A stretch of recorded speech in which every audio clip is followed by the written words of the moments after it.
Xoş adamın alına ki, nəfsi öz əlindən əziyyət çəkir, başqalarını arxain eləyib özündən.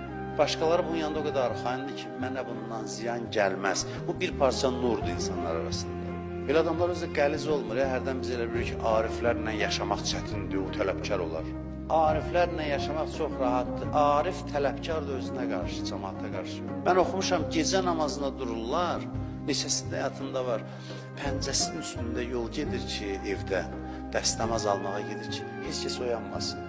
Gecə namazı qılan bu deyil, qışqırıb bağırsın, durun, Allah baxır filan, yatmışsınız, ayıb olsun sizə. Bu deyil, mərifət bu deyil. 2 dənə əməl eləyib, basıb cəmatın gözünü çıxardasan ki, durun, ay bədbəxtlər, durun filan. Belə adamlar da var. Amma bunlar özünə qarşı tələbkardır, başqalarına qarşı müstəhəb ibadətdir. Ailəsi arxaindir, bu bizi bezdirməyəcək, bizlə sərt tutmayacaq, çətin rəftar eləməyəcək.